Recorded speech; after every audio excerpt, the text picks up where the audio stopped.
chisel just before the marking gauge line and tap.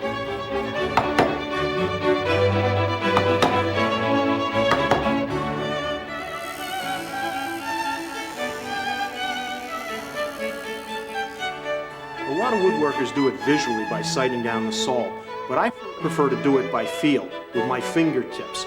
I can tell whether the cutter is hot.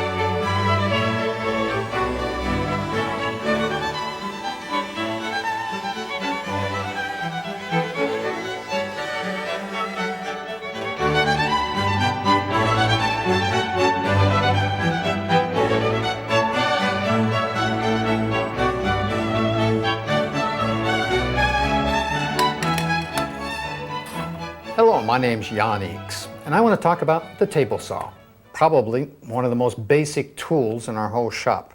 Remember when you got your first saw and you took it out of the box, that's when you discovered there's really not much to it. You have a table and a saw blade, so you have some way to put the wood down and there's something to cut it with. Now you need some way to guide the wood into the saw blade. So it comes with a fence. In this case, we've actually taken off the original fence and added a much larger, more precise fence that'll give us a better job. And then you have your miter gauge. The miter gauge is really quite limited as it comes. If you've read the instruction manual, you find out right away. They tell you to add a piece of wood, which gives you a larger, better bearing surface for carrying the wood across the table. Remember when you tried to do angles at the beginning? Everything wanted to slip along this fence, and so you got white knuckles holding on to it for 45-degree miters. Here's a little tip. Add 100 grit sandpaper to the fence here, self-adhesive sandpaper or contact cement. It'll hold the wood in with minimum gripping or clamping and give you good miter cuts.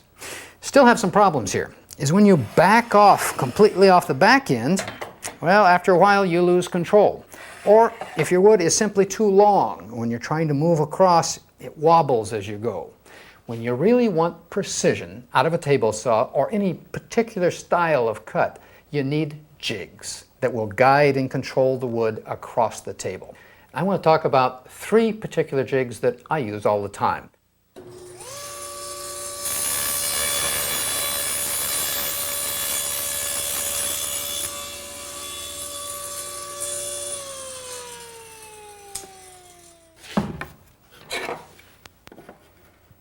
Now that's square. And that's not easy to do with a board this wide, this long, with a regular miter gauge. It would kind of wobble all over the table. You probably wouldn't get it that precise.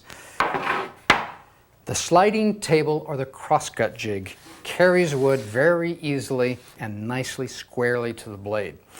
What is it actually? It's simply a big piece of plywood with a couple runners down on the bottom here that lock into the table as it goes and keeps everything in position. It's a lot easier to build than it looks like. Really, all you need to do is you get those 2 runners, and they're just pieces of hardwood that fit into a nice sliding fit in the slots here. Put them into place in the table. Take a piece of plywood, a little larger than your table, lay it down on top, and square it out to some extent. You pull the runners and the plywood out over this edge so that you can just get underneath and drive 2 screws in. Put it on the other side, put the screws down on the other side, and the whole thing's starting to come together. Now, if I were to raise the blade and cut into it, it would fall into 2 pieces, and that won't help. So we add this framework on the back side to help hold it all together. And this doesn't have to be square to anything. Just put it on there approximately square. That's good enough.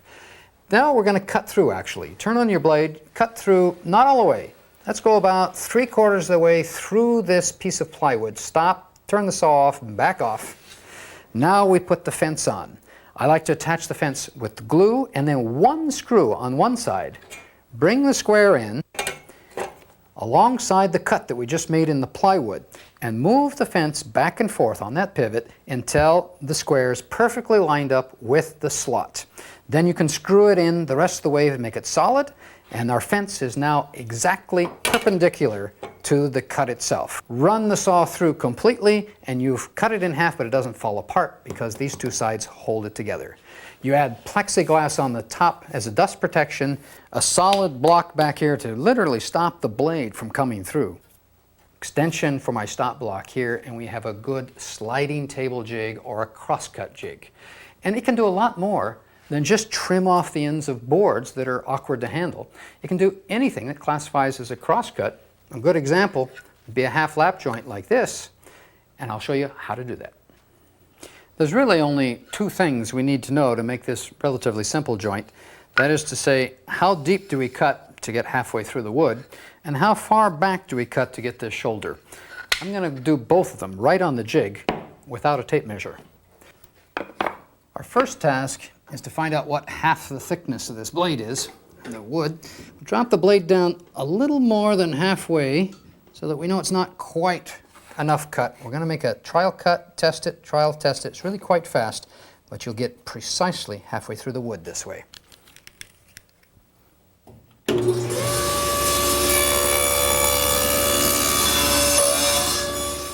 To test the cut, you put the boards together as if you were making the joint. It's still a little bit proud here. We'll have to remove some more wood.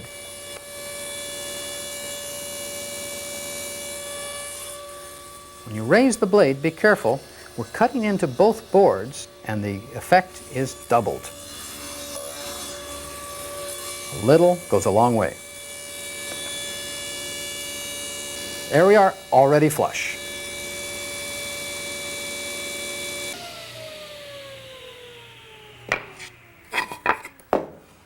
That gives me the cut exactly halfway up through the board. I have no idea what the dimension is, but I know it's going to be halfway, and that's what I need to make the joint. Now the next task is to cut this back to the shoulder. How far is that? Well, it's the width of the board that goes on this way. So rather than measure and transfer the measurements, I'm going to use the wood itself to measure it, and this time we're going to use a stop block. Stop block is simply a block of wood that goes on the face here. I've got a slot just to let me put the clamp in. This particular one has one little feature I should point out to you. When you're doing repetitive cuts to length, you don't want to bind the loose piece of wood between the blade and the stop. It could kick. So you'll bring it in, push it over, then flip this up out of the way, which leaves this piece really loose, cut through the blade, this comes out freely out of the way, drop it down for your next one, and off you go. I don't need that particularly for what I'm doing now. What we want to do, simply put this board in here as a measurement device to the edge of the cut, because that's the left side here, the blade. And we'll bring the block over into contact with it. And you can even do it conservatively and adjust it later if you want to not cut too far. Once you've got this blocked in right, you can do a whole set of these joints without moving anything at all. Now we're ready to simply bring this edge in that we had just prepared, do the same half cut here. In fact, we can do them both at the same time. In fact, with this sliding table jig, we could gang quite a number of them up here and do them all at once. Really quick, easy, and accurate. Let's do it.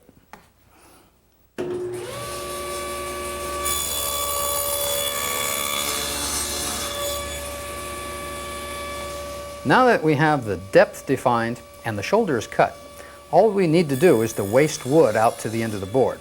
You can do it like I'm doing here with repetitive cuts. You could also use a dado blade, which would take off more wood in each pass. Some people prefer to make just a few saw cuts and take it out with a wood chisel.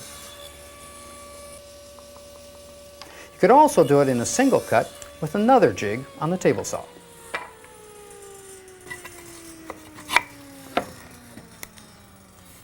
That'll make a good joint. All I have to do is just barely touch the surface up with some sandpaper and we're right in there.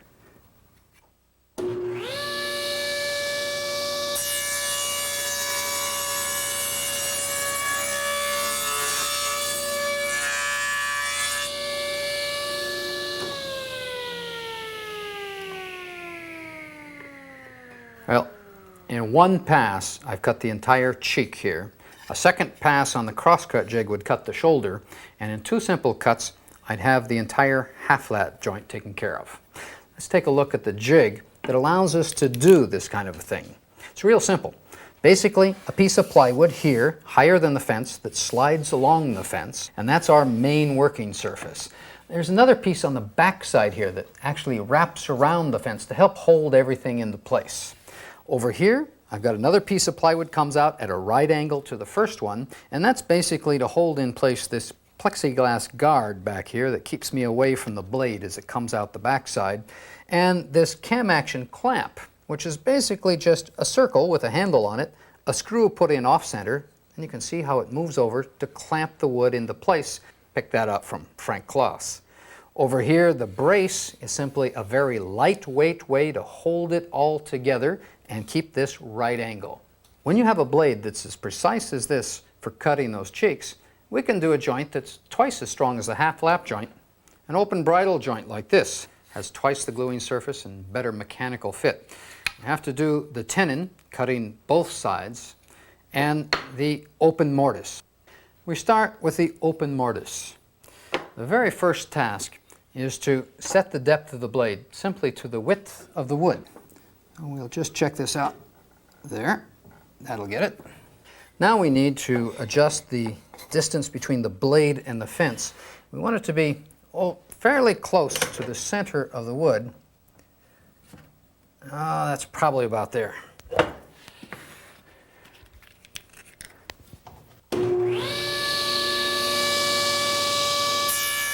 You notice I didn't fuss with centering this cut because when I turn it around, the second cut automatically centers the open mortise.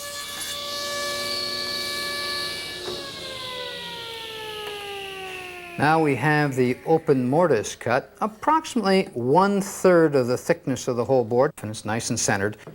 Now, to set up for the tenon cut, same depth, I'll actually use the one we just cut to give me a rough lineup. That is to say, I want to position the fence. Using the other piece, I'll move the blade over into the meat of this one, which is the waist of my tenon. Do it approximate. We might do a couple of times to get it to exactly the right position.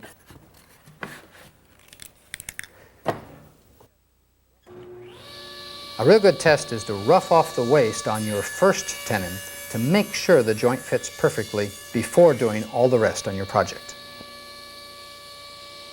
Once again, the fact of making 2 passes, 1 on each side, automatically centers the tenon. That's the cut I'm looking for. Cut off the shoulders on the cross-cutting jig and the joint is finished.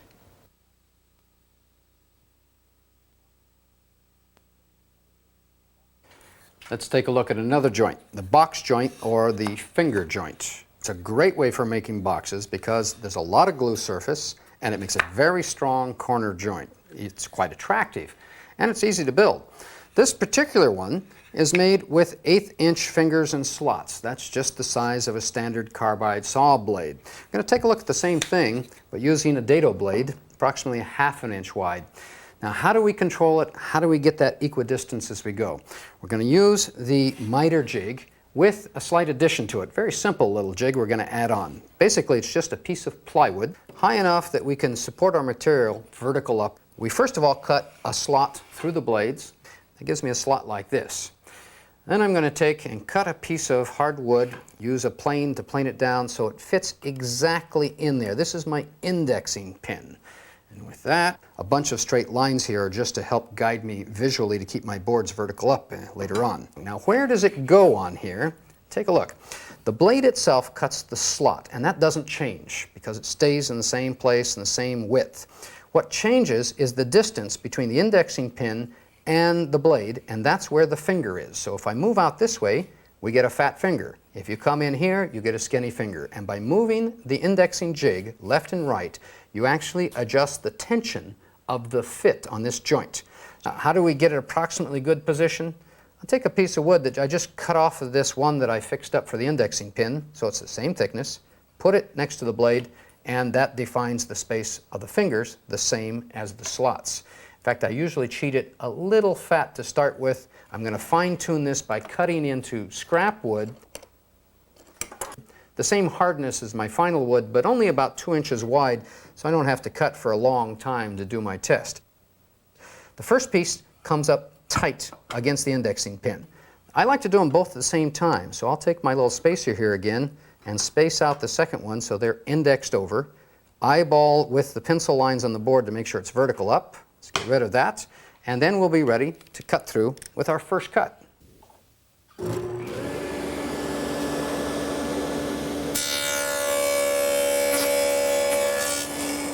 The sliver on the left indicates that I've made the fingers a little heavy. The depth of cut is simply the thickness of the board if you want the pins flush.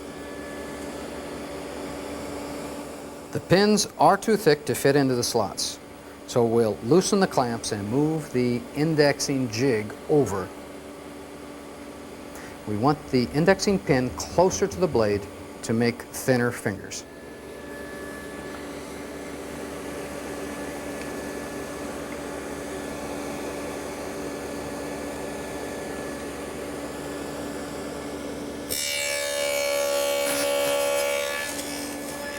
The sliver of the end is just barely there. We're almost dead on the edge.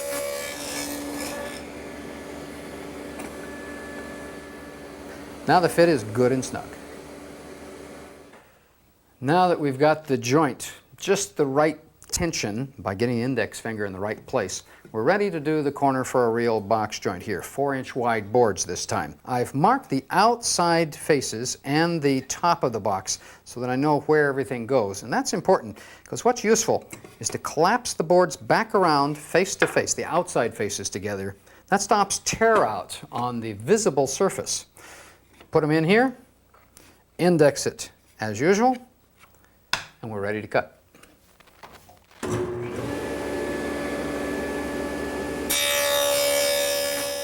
My 4-inch boards and 1/2-inch wide dado cut will give me an even number of pins from one side to the other.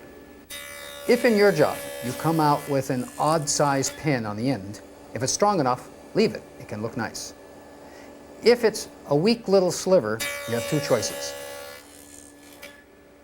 Either make your boards narrower, cutting off that odd size pin, or just add spacers to your dado to make larger slots and fingers.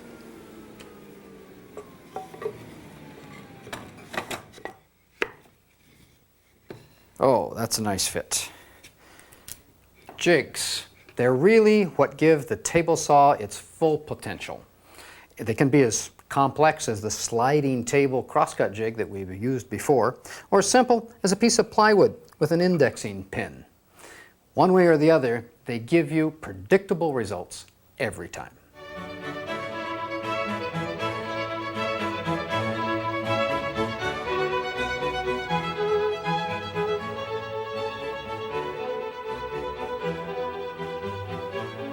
Hello, my name is Frank Klaus, and I'm going to talk to you about dovetails.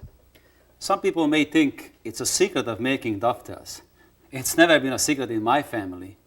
Dovetails are very ancient joints and is used very widely for all kinds of constructions. If you examine, most pieces of furniture is probably dovetailed together in the corner. If you look at these pieces, this top half of a chest on chest, if I remove the molding, we can clearly see the true dovetails, the pins and the tails. And it's a box. Within a box, it's another box which is the drawer. It's also dovetails. If we think about it, we're not really cabinet makers, we are boxologists. And if you look at this little night table drawer, we can see also the back has the true dovetails, and the front has the half-blind dovetails. And the drawer bottom is put in with a groove. The back of a drawer is narrower, so it can receive the bottom. On this jewelry box, which is made by my son, the bottom is screwed on there. And the lid is hinged on with hinges. It is decorated with marquetry and banding, and the dovetails is also for decoration. Today, if we make dovetails, we like to display them. And early times, the dovetails was there for strength, and the craftsmen covered them up with the molding. Is another example of dovetails on the shaker step stool, where we have the dovetails for decoration, and they're also very strong. Let me show you how do I make dovetails. Believe me, making dovetails is easy. Anyone can do it. You have to pay attention to the details. The dovetail has pins and tails. The pins going in to the tails.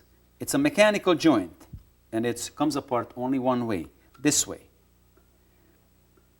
This way does not come apart even if the glue fails.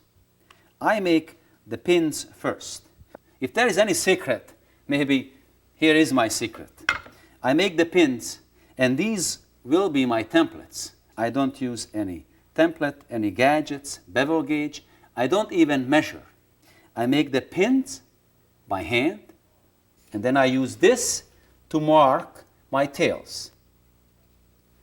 To do dovetails, I use a marking gauge, dovetail saw, a couple of chisels, and a mallet. I don't use a router. You don't need a router and a jigs. Making dovetails by hand just as fast, and hand-cut dovetails has character.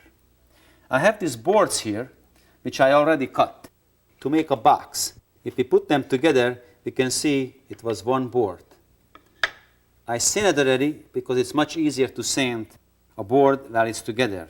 I cut them to size. I make this my box front, back, and the sides. I put a marking on it, which is a scribble. I mark the outside and the top edge on all four pieces, on the side, on the back, and on the other side. The outside of the box and the top edge. Next, I have to use the marking gauge to mark the corners before I can cut the dovetails. I set up the marking gauge for the thickness of the wood. Lock it. Some people set the marking gauge so the end grain comes out a little bit or reversed. I try to make them as flush as I can. Since the dovetails goes into each other, I have to mark the thickness of the board on to the other board. So we have to mark the boards on all ends with one nice stroke with the marking gauge. This will be the depth of the cuts. So it's very important to mark them inside and outside. And do the same thing on the other end. I put the two short on the side because these are going to be the tails. I cut the pins first, so I clamp this board with the scribble outside into the bench. Then I'm ready to cut my pins. First I cut a half pin. Cut straight down to the marking gauge line. Now I cut another half pin. And if you look at that, we already have a big tail, which is bigger there and smaller here. If I would cut this out, it would work, but it wouldn't have much glue surface. So I have to divide this to more tails. So next I cut a full tail. Cut down straight to the marking gauge line. Now this distance I divide by I in the middle. This is not the middle. You can do better than that. This is the middle. So I cut down approximately. It's not very critical. And come back to this first angle and put the saw there to the middle and cut down to the straight marking gauge line.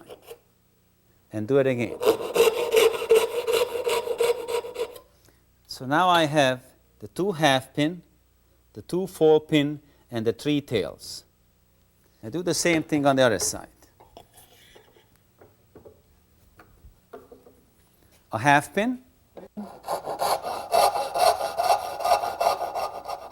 another half pin,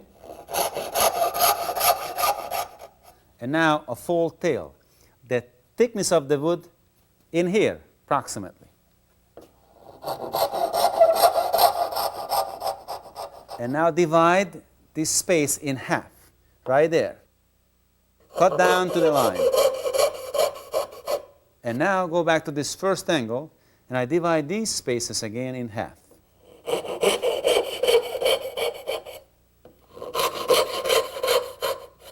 And I do this on both ends on the two boards. The next step is to chisel it out.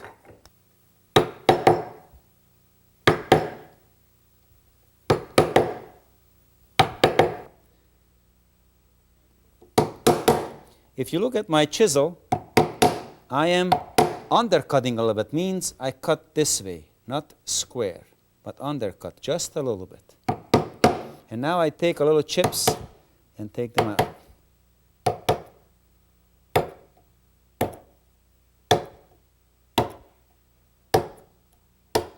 And tap down more, a touch undercut.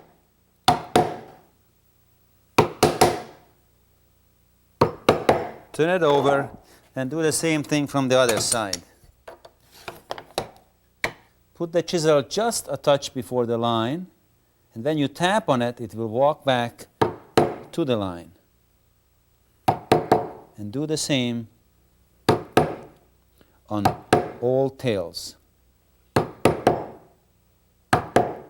You can't force your chisel too hard. If your chisel is sharp, it will cut fast anyway. If your chisel is dull and you're hitting it too hard, it will break out the fibers. You need sharp chisel and patient, and your dovetail will be beautiful clean. Have to be careful because now they're popping out. They're just straight going out there.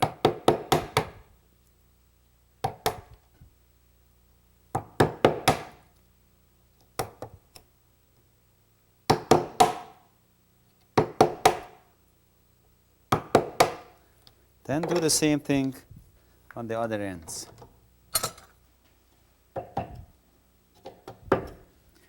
And now I finished my templates. And yes, they are all a little bit different. But if I position them to the right place, they will be just fine. So what I got to do is make sure the scribing is down to the bench, the scribble, and facing each other, just like that.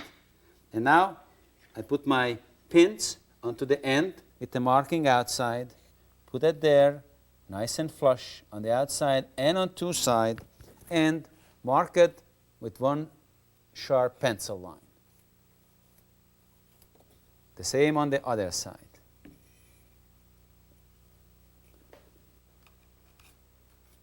With one pencil line. And now I put this on the side. I'm done with that. And I flip this like that, and I reach for the other piece. There is no way you can make a mistake.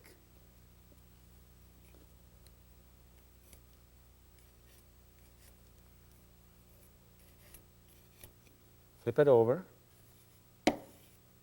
and there you have it. I cut down on those lines, I chisel out for these two full pins, and cut away these two half pins. Now we're cutting the tails.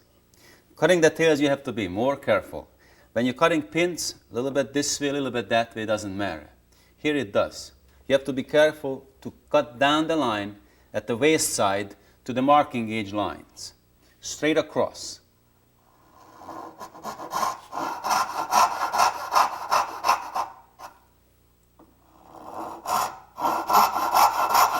And stop at the marking gauge line right there. Start on a backstroke.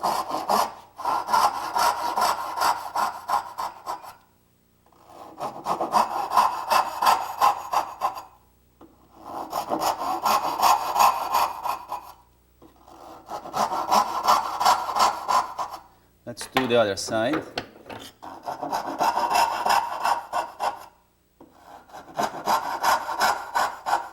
And now I have to cut off the half pins. We're cutting straight across and straight down at the marking gauge line. Start on a backstroke, cut down on the marking gauge line. Same on the other end.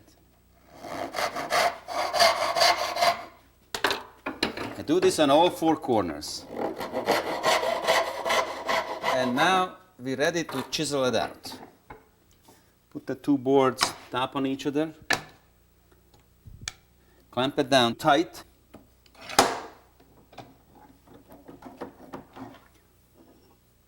And chisel. Put the chisel just before the marking gauge line and tap it.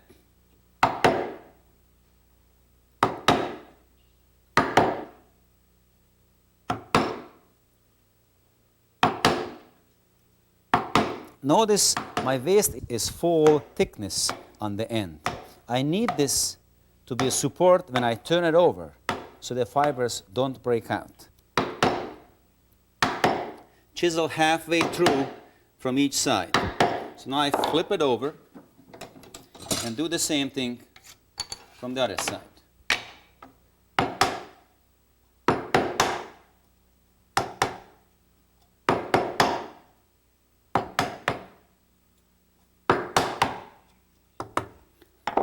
And now I have to push them straight out because the dovetail shape, I just push them out like this.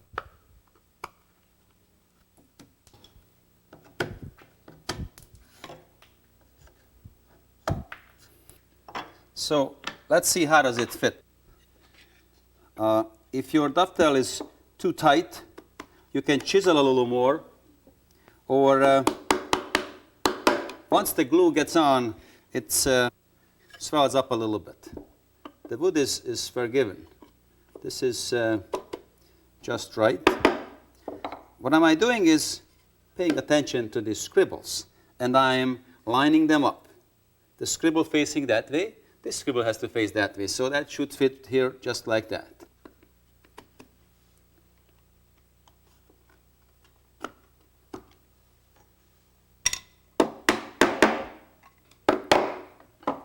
And here is our box. After it's glued, it will need a top and bottom. I already prepared these two boards. Will be the bottom and the top. It's bull-nosed and it's sanded. And the bottom will be screwed onto that, just like that.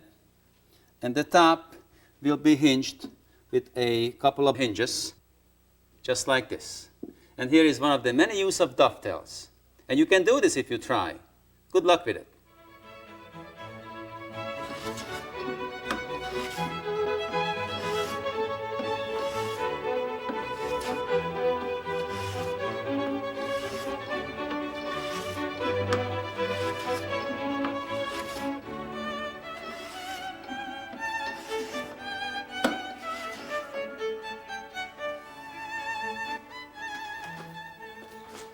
Hi, I'm Mike Dunbar. This is a piece of curly maple. It's the backboard for a candle holder. I'm hand planing it because the hand plane's the right tool for the job. No machine, no sandpaper is going to give me a finish as smooth as will this hand plane.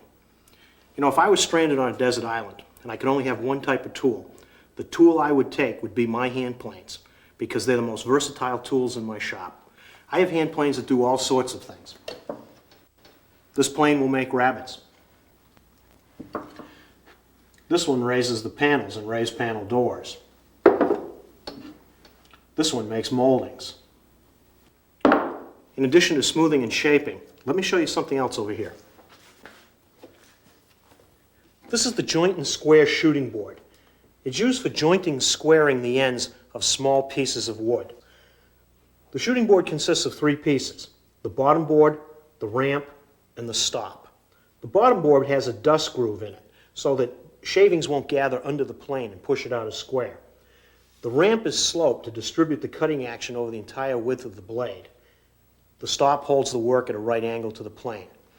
I'm going to use the shooting board and this plane to trim the end of this piece of cherry. Most people would use a disc sander for this, but I think the plane is more precise. Now I'm going to show you how to make a plane work this well. The first step in making a plane work well is to begin with quality. You wouldn't buy the cheapest table saw you could find. You'd know you weren't getting good quality. The same applies to planes. This plane has plastic parts. The metal parts are poorly fitted and they're poorly finished. If you're going to buy a new plane, buy it from a woodworking supply house, not from the local hardware store. The other thing you can do is what I often do, and that is buy old planes. You can get them at flea markets. You might even have one sitting out in the garage. This is an old Stanley No. 4, probably made during the 1920s. Stanley made these by the hundreds of thousands, so they're inexpensive and they're very common. You're going to see that it's not a lot of work to get a plane from this condition to this condition, a tool that will plane curly maple. Before we begin working on this plane, let's take a look at its anatomy. This is the lever cap, the cap iron, the blade or cutter, the cap iron screw. These are the frog screws. This is the frog. This is the lateral adjustment lever, the longitudinal adjustment wheel. This is the plane body. This is the frog adjustment screw. First we'll take off the lever cap. That allows us to remove the plane blade and the chip breaker. The two are held together by this screw. This is the frog. Obviously there's a lot of rust buildup down here. We're going to have to clean that up. These two screws hold the frog in place. When I loosen them, we'll be able to take the frog out of the plane.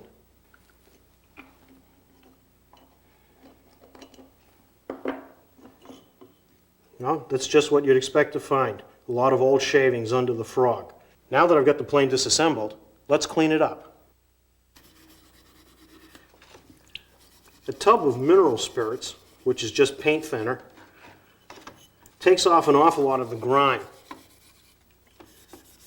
Rust will come off with some coarse steel wool, number 3.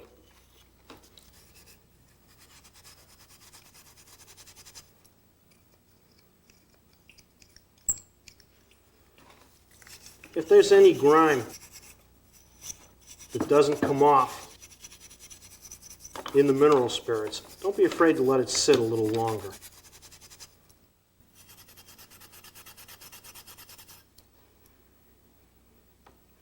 This is the lateral adjustment lever. I'm finding that it's quite stiff.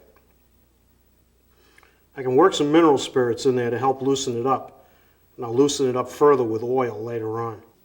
Now, on the other side of the frog is the longitudinal adjustment wheel. It's on a left-hand thread, so I turn it clockwise to back it off the stud. I can remove it completely, which allows me to clean it and the Y yoke.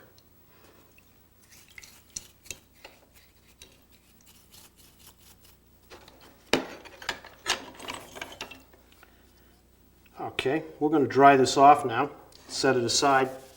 The next step will be to flatten the sole.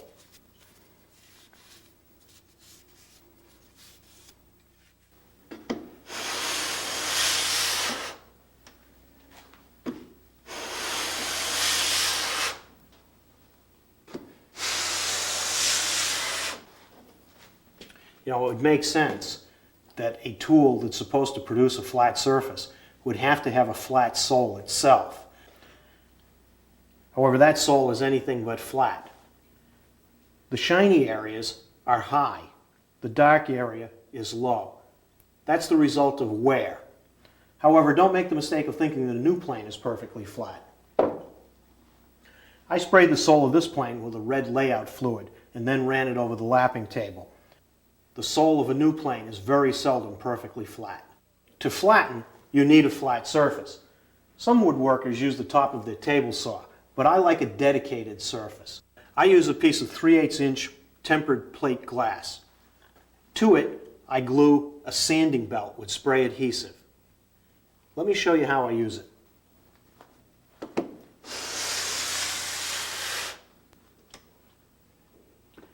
Notice that I'm maintaining even pressure. What I'm not doing is duplicating the action of hand planing. I'm trying to eliminate the wear that action has created. You notice I put the frog back in the plane to create the same stresses as when the plane is in use. Now we've got a little bit further to go. There are no shortcuts.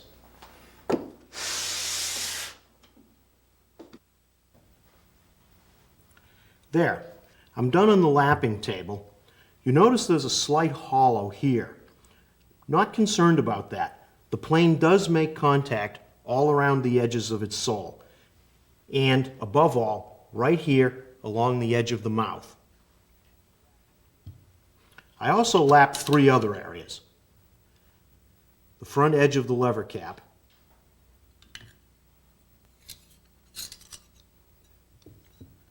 the front edge of the chip breaker. That way, it makes tight contact with the back of the cutter, and shavings can't get jammed in between them. Notice too that I flattened the back of the cutter. This is the first step in sharpening, and it's unfortunately one that too many woodworkers overlook. I don't have time to give you a complete tutorial in sharpening, but I can't stress enough that you must begin by flattening the back of the cutter. It's very similar to flattening the sole of the plane. Let me show you how it's done.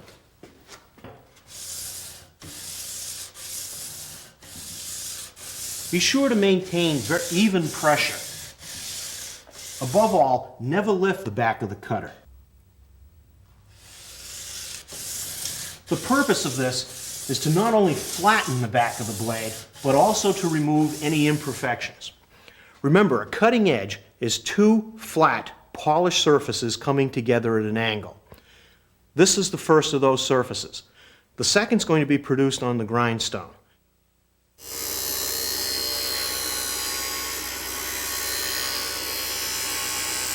Don't try to grind too fast or to use too much pressure because you'll overheat the blade. Quench the blade periodically in cool water. If you overheat the blade, it'll lose its hardness and it won't hold an edge. For the gentle crested curve of a smooth plane blade, you can grind both the profile and the bevel at the same time by rocking the blade as I'm doing here. I don't place the blade flat on the rest. I get more flexibility by using the rest as a contact point. Grinding is a matter of practice. I've ground hundreds of plane blades, so I can do it freehand. But if you're not comfortable, spray some layout fluid on the back of the plane blade and trace the profile you want and grind to that line. Grind the bevel to about 35 degrees. The important word here is about. You don't have to get crazy about it.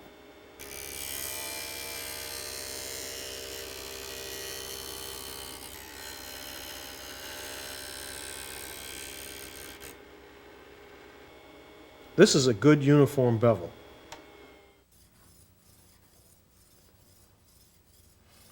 Remember, a sharp edge is a result of two flat, polished surfaces coming together at an angle. Before I ground the bevel, I flattened the back of this cutter on the lapping table. Now I'm polishing it. The degree of polish that's necessary is a mirror finish. I started on 330 grit wet and dry sandpaper on the lapping table. I'm now using a medium grade ceramic stone, and I'll finish here on the white fine ceramic stone. Until I'm done with this process, I can't even begin to talk about honing the bevel.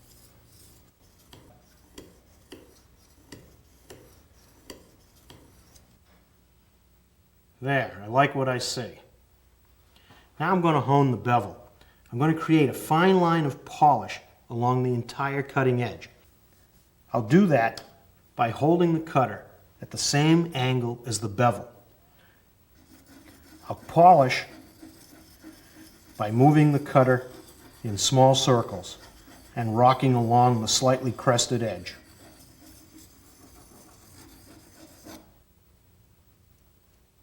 That's it. It doesn't take much. You don't want to hone so much that we remove the hollow created by the grindstone. Let's reassemble the plane. Before we assemble the plane, I want to show you an adjustment that we won't be able to see later on. It's the frog adjustment. It moves the frog forward and back. It's important because it regulates the size of the mouth.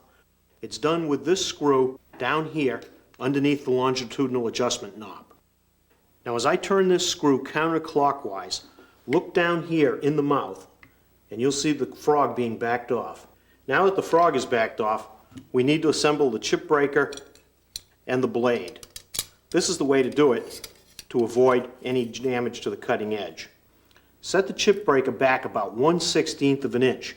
That gives the cutting edge plenty of support so it won't chatter. The assembly fits on the frog. With the chip breaker and cutter in the plane, you can see the lateral adjustment. The longitudinal adjustment the movement of the blade back and forth is done with this knob here. I'm going to adjust the knob until I can feel the cutting edge resting on my fingertip. Now I'll put on the lever cap. It fits over the lever cap screw and push down the cam. Now I can make the final frog adjustment. The distance between the cutting edge and the front of the mouth should be no wider than the shaving that has to pass through it. Since this is a smooth plane used for very fine work, that's going to be a very narrow opening. Now I can tighten the frog screws. They should be snug, but not so tight that you risk breaking the cast iron frog. Now we can make the final adjustments.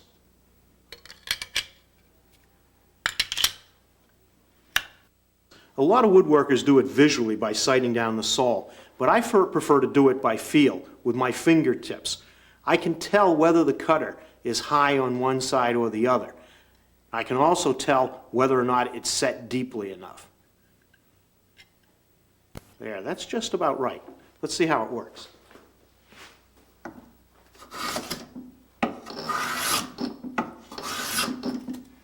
There, that works as well as the plane we began with. You know, I've been working wood for 20 years. Using a well-tuned hand plane is still the most satisfying experience.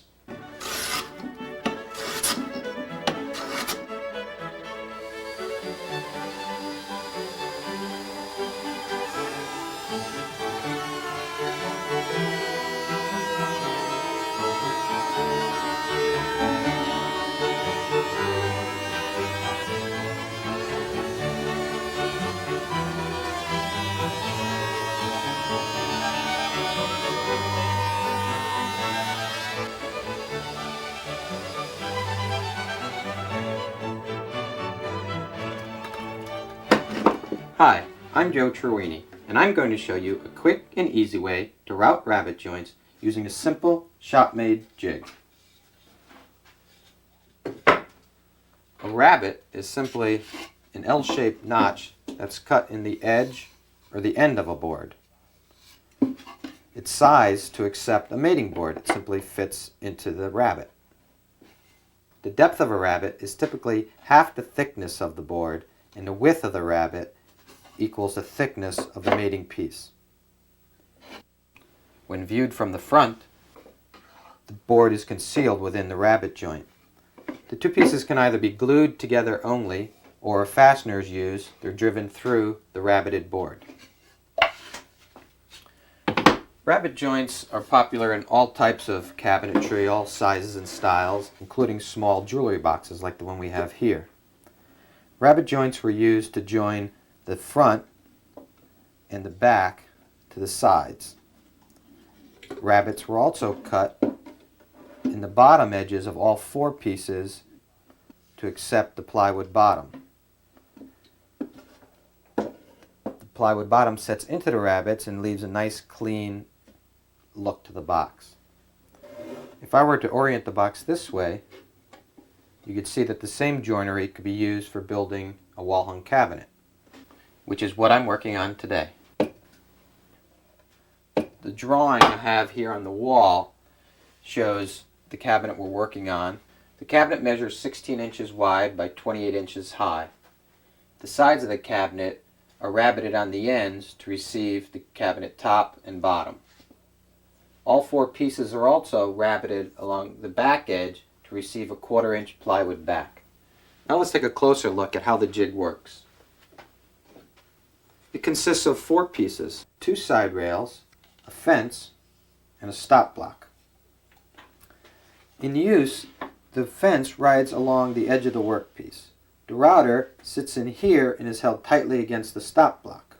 There are 2 main advantages to using this jig. The first is that you only need to make one adjustment, and that's the depth of cut on the router.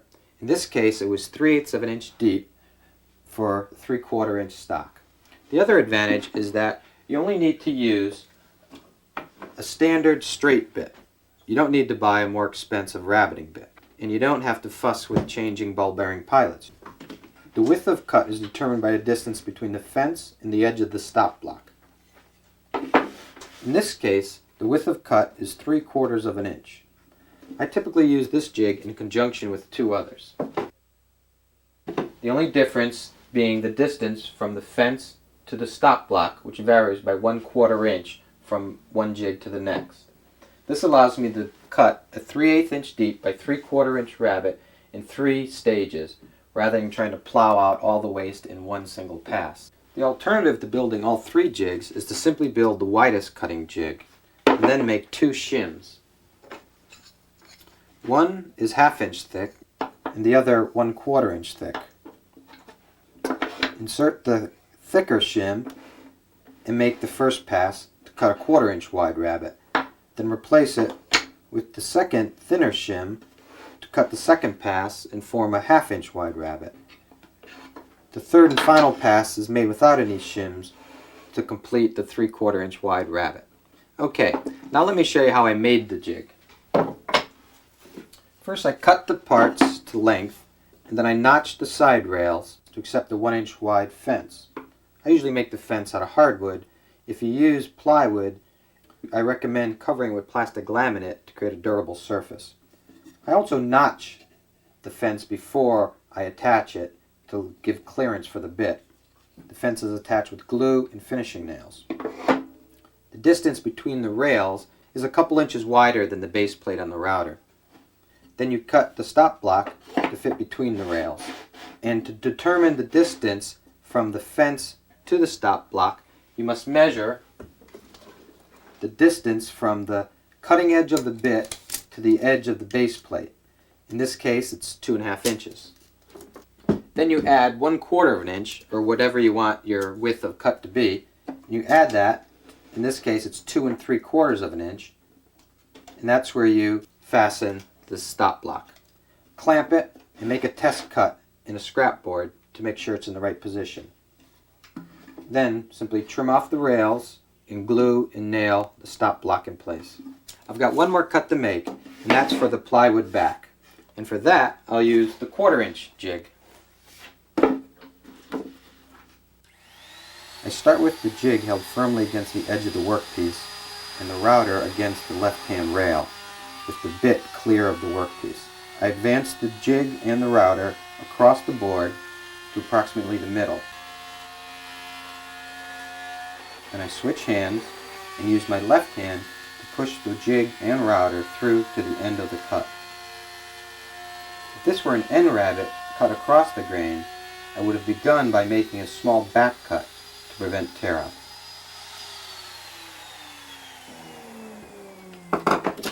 Okay, one other thing that these jigs are great for is routing hinge mortises. Let me show you how I set up for that. For this cabinet, we're going to be installing an inset door, and I've selected a hinge that has a 3/4 by 2.5 inch wide leaf. First thing you need to do is mark the position of the hinge on the cabinet side, about 3 inches down from the end of the board. To route the mortise, we're going to be using the 3/4 inch jig. You'll notice on the fence here I've got 2 marks that represent the width of cut. You simply align the first mark with the hinge line and then clamp it in place. Since the travel is 2 3/4 inches and our hinge is only 2.5 inches, we need to reduce the width of cut by 1/4 of an inch. And I do that by inserting a 1/4 inch shim and clamping it in place. And now when I route the mortise, the result will be a 3/4 inch deep by 2.5 inch long mortise. If your hinge is wider than the travel between the jig, what you need to do is clamp 2 stop blocks to the workpiece on either side of the jig, and then the travel between the stop blocks will cut the desired length mortise. I hope that these jigs prove as useful to you as they have to me over the years.